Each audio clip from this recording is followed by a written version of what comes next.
Hello students, how are you? I hope you all are well. बेटा, I am your Hindi teacher Malati Acharya. आज हम हिंदी की पुस्तक शिखर का पहला पार्ट फूल और कांटा पढ़ने जा रहे हैं, जिसको मैं आपके सामने एक्सप्लेन करूंगी। इस कविता के कवि अयोध्या सिंह हरिओंद है। अयोध्या सिंह हरिओंद ने फूल और कांटा के अलग अलग स्वभाव के बारे में बताया है।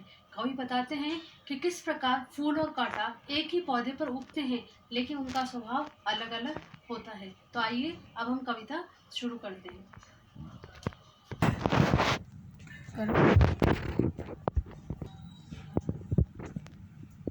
है जन्म लेते जगह में एक ही पौधा उन्हें है पालता।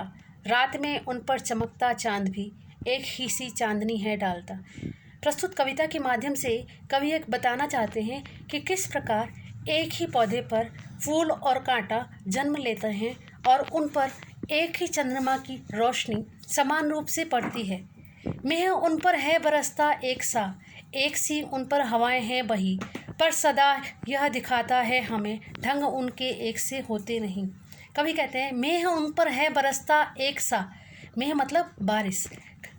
एक पौधे पर बारिश समान रूप से बरसती है, हवाएं भी उस पर समान रूप से चलती हैं, लेकिन उनका जो ढंग होता है, उनके जो फैलने का या उनके जो बढ़ने का जो तरीका होता है, वो हमेशा अलग अलग होता है। कोई फूल छोटा होता है तो कोई फूल बड़ा होता है।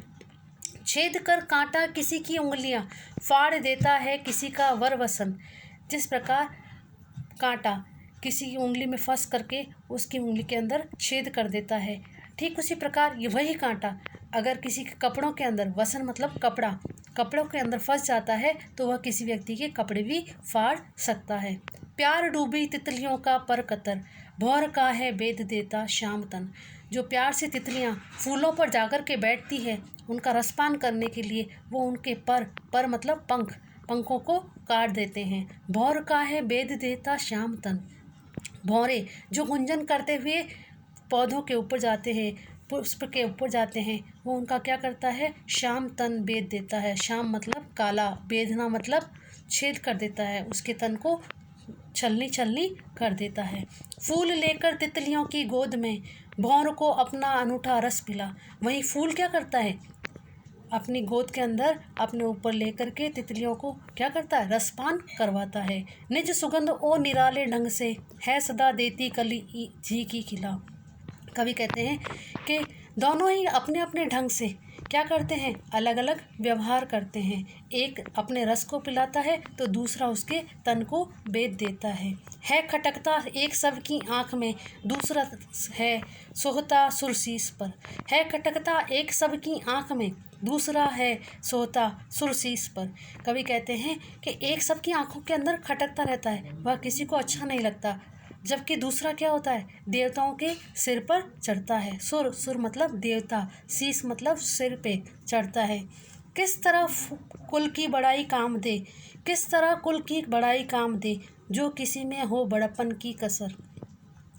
कवि कहते हैं कि यदि किसी व्यक्ति के अंदर कोई अच्छे कर्म नहीं करता है तो क्या होता है, वह अपने परिवार की बड़ाई नहीं करवा सकता, अपने परिवार को प्रसिद्धि प्राप्त नहीं करवा सकता।